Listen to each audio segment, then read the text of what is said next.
তলানিতে বলাটা ভুল অ্যাকচুয়ালি।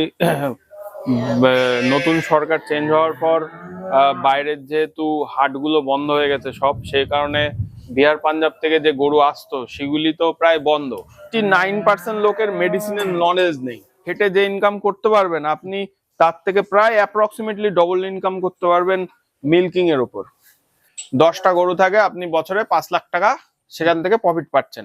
একটা গরু থেকে যদি আপনি মাসে 20,000 টাকা ইনকাম করতে পারেন, তাহলে 10টা গরু থেকে মাসে 2 লাখ টাকা ইনকাম করতে পারছেন। না, আমাকে বিশ্বাস করতে হবে না, আমি বলবো আপনি গরু দেখবেন, গরু আপনি খাওয়া দাওয়া দেখবেন, তার দোয়াগাড়া দেখবেন, তার দুধ দেখবেন।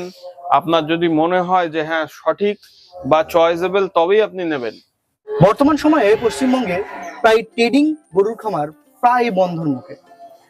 অনেকে অনেক রকম কথা বলছে, কিন্তু আমরা খামারে এসে তার উল্টো চিত্র দেখলাম। কথায় আছে, টাকার এপিট হেড তো ওপিট টেল। ঠিক তেমনই গরুর খামারের ক্ষেত্রে আমরা দেখলাম হেড টেল দুটোই রয়েছে। অনেকেই বলছে লসের মুখে ভুগছে এই গরুর খামার বা ডেয়ারি খামারি, কিন্তু এখানে এসে দেখলাম তার পুরোপুরি উল্টো। কারণ দাম নাকি কমেছে গরুর ক্ষেত্রে, কিন্তু এখানে এসে তা দেখলাম পুরোটাই উল্টো। তো চলুন বিস্তারিত জানি এই ট্রেডিং খামারির কাছ থেকে কি বলছেন তিনি, কতটা আশাবাদী পশ্চিমবঙ্গের বর্তমান কৃষকরা এই গরুর খামার নিয়ে। সেটাই জলজান্ত উদাহরণ আজকে এই ট্রেডিং খামারে আপনাদেরকে দিতে চলেছি। আপনাদের সঙ্গে রয়েছি আমি অনুপ কুমার। আপনারা দেখছেন আপনার প্রিয় ইউটিউব চ্যানেল বা ফেসবুক পেজ এজ এগ্রো। চলুন বিস্তারিত জানি আজকের ভিডিও থেকে।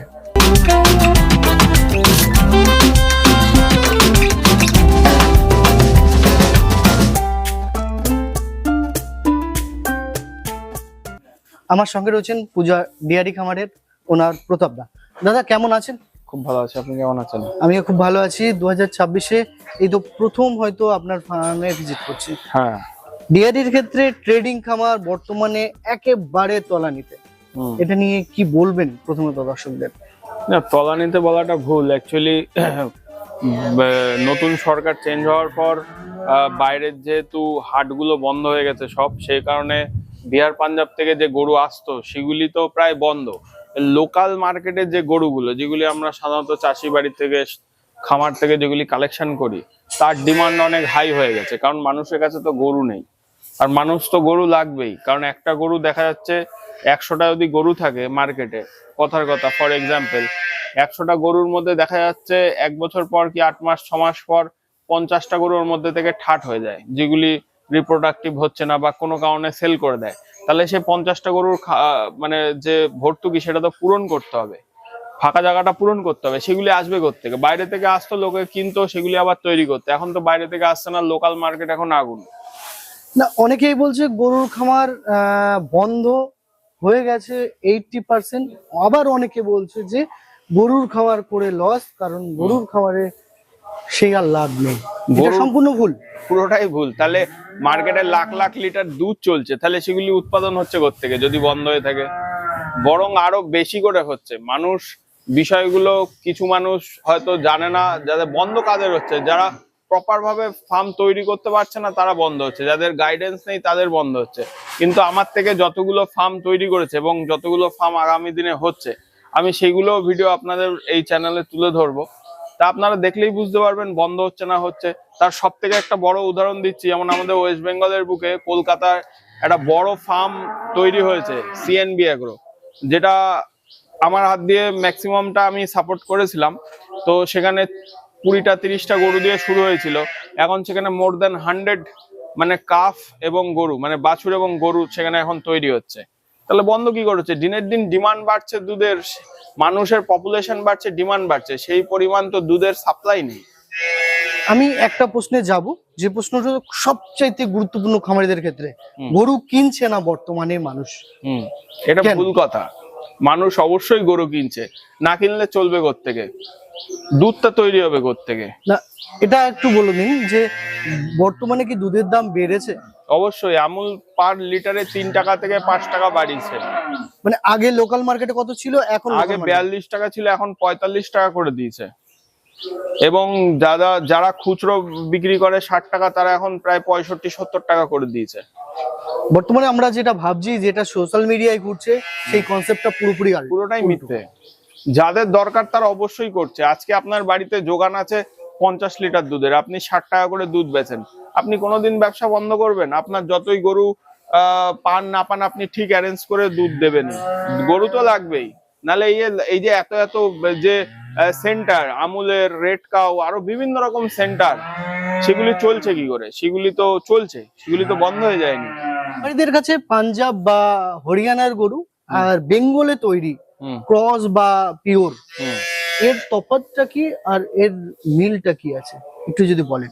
তফাৎ বলতে, যেগুলি পাঞ্জাব থেকে যে সাধারণত গরুগুলো আসে বা বিহার থেকে আসে, সেগুলি অনেকে এনে সেগুলি রেডি করতে পারে না। কারণ গরু হয়তো অনেকেই পালে, 99% লোকের মেডিসিনের নলেজ নেই। মেডিসিনের যে নলেজটা, যে একটা গরু বাচ্চা দিলে তার কি কি মেডিসিন দরকার বা কি কি ট্রিটমেন্ট দরকার, 99% লোক জানে না exactly. Pin to point treatment, যেটা pin to point accurate treatment, সেটা জানে না। তার জন্য তাকে ডাক্তার ডেকে বিভিন্ন রকম কিছু সে হেল্প দরকার ডাক্তারের, তাছাড়া সে সেটাকে কোনো মতেই সেটাকে রেডি করতে পারে না। পাঞ্জাবের সাথে ডিফারেন্স হচ্ছে এটাই, পাঞ্জাব বিহার থেকে যে গরুগুলো আসে সেগুলি স্ট্রেস কন্ডিশন থাকে, ইউট্রাসে ঠিকঠাক ভাবে তাদের ফুলটা ক্লিয়ার হয় না অনেক সময়। তো এই বিষয়গুলো, আরো জ্বর আসে, অনেক সময় এফএমডি অ্যাটাক করে, অনেক সময় ভাইরাল ফিভার অ্যাটাক করে, এইগুলি হ্যান্ডেল করতে পারে না চাষিরা। আর আমাদের একটা বিষয় যে এখানটায় অনেকেই বলে পাঞ্জাবের গরু খামারিদের কাছে শুনেছি লাভবান বেশি, কারণ দুধ দেয় বেশি, কিন্তু বর্তমানে পাঞ্জাব, হরিয়ানা বা বিহার থেকে গরু আসা পুরোপুরি স্টপ। হ্যাঁ, তো সেক্ষেত্রে দাঁড়িয়ে খামারিরা কোন গরুটা বেছে নিতে পারে?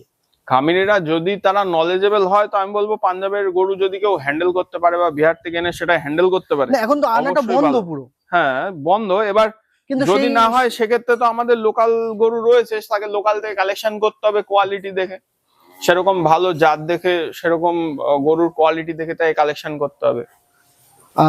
আর একটা বিষয় হচ্ছে যে বর্তমান পরিস্থিতিতে দাঁড়িয়ে অনেক প্রশ্ন উঠছে যে গরুর খামার তাহলে বন্ধ যদি হয়, তাহলে ছাগলের খামার ভালো হবে। পশ্চিমবঙ্গে না, সারা ভারতেই প্রায় ফ্যাটেনিং বন্ধ গরুর খামারের ক্ষেত্রে, কিন্তু ফ্যাটেনিংটা আমরা করতে পারবো না।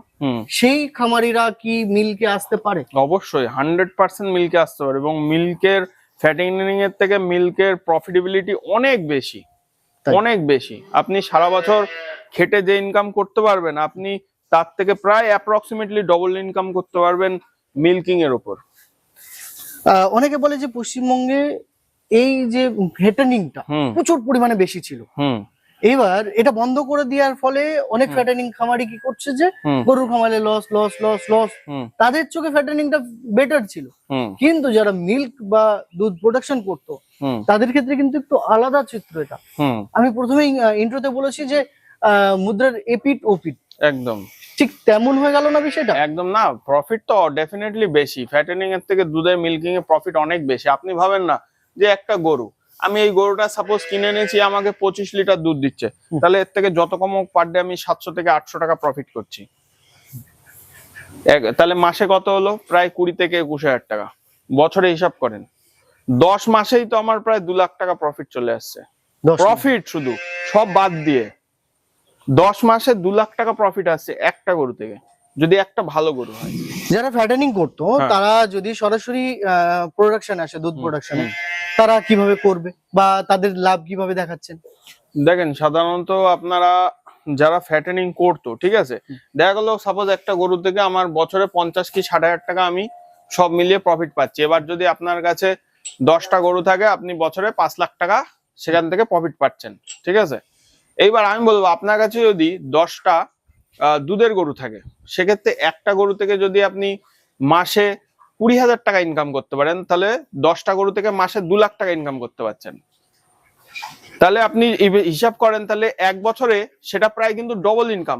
মানে 10টা গরু থেকে আপনি বলছেন প্রায় 10টা গরু থেকে প্রায় 20 লাখ টাকা আপনি মানে এক বছরে ইনকাম করতে। ফ্যাটেনিং এর ক্ষেত্রে কি ছিল যে 10টা গরু থেকে ম্যাক্সিমাম 7 থেকে 8 5 থেকে 7 লাখ কি 8 লাখ টাকাই করতে পারলেন। এখানে প্রায় আপনি 10টা গরু থেকে 10 মাস যদি পোষেন তাহলে অন অ্যান অ্যাভারেজ প্রায় 18 থেকে 20 লাখ টাকা আপনি পাচ্ছেন। একবারে তো ইনভেস্ট ছিল। হ্যাঁ, এটা ইনভেস্ট একবারে ছিল। আর এটা আপনার কি, আপনি আজকে ইনভেস্ট করছেন কালকে রিটার্ন পাচ্ছেন, আজকে ইনভেস্ট করছেন কালকে, মানে প্রত্যেকদিন আপনাকে রিটার্ন দিচ্ছে। মানে আপনার পকেট থেকে 1 বছর বসিয়ে খাওয়াতে হচ্ছে না, আপনি প্রত্যেকদিন এর পিছনে 300 টাকার খাবার খরচা করবেন, প্রত্যেকদিন এর থেকে 700-800 টাকার দুধ নিয়ে নেবেন। এবার বিষয় হচ্ছে যে এই যে আমরা মিল্কে আসতে চাইছি, অনেকের অভিজ্ঞতা নেই, অনেকে 2-4টে পোষে, কমার্শিয়ালি ভাবনাটা একটু আলাদা। কমার্শিয়ালি ভাবনা থাকলে সেটা আমার সাথে বসতে হবে, ডিসকাশন করে তাকে যেভাবে গাইড করলে সে বেটার এই জায়গাটাকে তৈরি করতে পারবে, ডেফিনেটলি সেজন্য আমি তাকে হেল্প করছি এবং আগামী দিনেও করব। আমার ক্ষেত্রে কি হয় যে নানা রকম সমস্যার সম্মুখীন হতেই হয়, কারণ লাইফস্টাইল বিজনেসে যদি মানে আমরা এই সমস্যাগুলো না ফেস করি তাহলে লাইফস্টাইল বিজনেসে সেইভাবে প্রফিট নেই না। যে যত ভালো খামারি সে তত ভালো ব্যবসাদার, এটা আমরা মানি। সেখানে দাঁড়িয়ে যে গরু কেনা একটা বড় টাফ ব্যাপার বর্তমান বাজারে দাঁড়িয়ে, কারণ বাইরের মার্কেট বন্ধ, দেশি গরু কোনটা ভালো বা দেশের আমাদের পশ্চিমবঙ্গের আবহাওয়ায় কোন গরুটা ভালো, যেটা 20 কেজি দুধ দিত সেটা বাড়িতে নিয়ে গিয়ে অনেকে এই সমস্যার সম্মুখীন হয়েছে, বাড়িতে নিয়ে গিয়ে 14 কেজি দুধ দিচ্ছে, 6 কেজি ডাউন। এখানে দাঁড়িয়ে কতটা বিশ্বাস করতে পারে আপনাকে মানুষ? না, আমাকে বিশ্বাস করতে হবে না। আমি বলবো আপনি গরু দেখবেন, গরু আপনি খাওয়া দাওয়া দেখবেন, তার দোয়াগাড়া দেখবেন, তার দুধ দেখবেন। আপনার যদি মনে হয় যে হ্যাঁ সঠিক বা চয়েসেবল, তবেই আপনি নেবেন। আমি কাউকে ফোর্স করব না, কারণ দেখেন আমার খামারে 20টা গরু আছে, আমি পার ডে থেকে একটা প্রফিট পাচ্ছি। আমাকে যে বেচতেই হবে এটা না, বেচা কেনাটা আমার শখ, ভালো লাগে, নতুন গরু আনি আবার বেচে দিই, এটা হচ্ছে আমার শখ। মানে এটা আপনার খামার যে আপনাকে বেচতেই হবে, যদি এরকম কোনো ব্যক্তি এসে কোনো লায়াবিলিটি নেই, কোনো মাথা ব্যথাও নেই যে বেচেই খেতে হবে। আমার যে প্রফেশনাল, আমি যে বেচেই খাবো, এটা কিনে এনে আমাকে বেচতেই হবে। আমি কোনো দালাল না, কোনো ব্রোকার না, কোনো মিডিয়েটর না, কোনো ভায়া, কোনো কিছু না। আমার এটা দেখছেন, এটা নিজস্ব খামার। আমি এখানে সুন্দর সুন্দর গরু নিয়ে আসি, 2-5 হাজার লাভ হলো, ইচ্ছা হলে বেচলাম, না ইচ্ছা হলে বেচলাম না, বেচতেই যাবে, এরকম কোনো হেডেক কেউ দিয়ে রাখেনি, কোনো লায়াবিলিটিও নেই মাথার উপর যে আমাকে বেচতেই হবে। কেউ যদি নেয় সেটা তার ব্যক্তিগত ব্যাপার, আমি তাকে প্রপার গাইড করে দেবো, মেডিসিন থেকে খাওয়া থেকে A to Z সবকিছু গাইড করে দেবো। এরপর যা যা সুবিধা অসুবিধা, এরকম না যে আমার থেকে গরু, অনেকে কি হয় গরু কিনে নিয়ে যাওয়ার পর তার কেউ ফোন ধরবে না বা তার কোনো বিষয়ে কোনো লায়াবিলিটি নেবে না। আমিও লায়াবিলিটি নেব না, কিন্তু আমি সব ধরনের গাইড করব, হেল্প করব, অ্যাসিস্ট করব। আপনার বাড়িতে গিয়ে যদি গরুটা মরে যায় তার জন্য আমি রেসপন্সিবল না। আমি টু বি ক্লিয়ার সবাইকে একটা কথা বলবো, লাইফ স্টক জিনিস আপনি 10 বার দেখে নিয়ে যান। আমার বাড়িতে ভালো, আপনার বাড়িতে খারাপ হতেও পারে, সেটা বলা যায় না। না না, এ তো অবশ্যই মানুষের গ্যারান্টি নেই। আমি আজকে এখানে আছি, কালকে ডেট হয়তো আপনি আমাকে নাও দেখতে পারেন, সেক্ষেত্রে আমি এর গ্যারান্টি দেবো না। কিন্তু হ্যাঁ, এইটুকুনি গ্যারান্টি দেবো যে আপনি দেখে শুনে নিয়ে যাবেন, সুস্থ সবল গরু দেবো, প্রপার ভালো গরু দেবো। দুধ ক্যাপাসিটি যেটা বলে দেবো, হয়তো 1-2 কিলো আপ এন্ড ডাউন হতেও পারে, সেটা আমি বলবো না, যে বেশি হতে পারে, কম হতে পারে। এইবার বিষয় হচ্ছে যদি সুবিধা অসুবিধা হয় সেক্ষেত্রে আমি গাইড করে দেবো, বাকি যে নেবে তার রেসপন্সিবিলিটি নিয়ে যেতে হবে।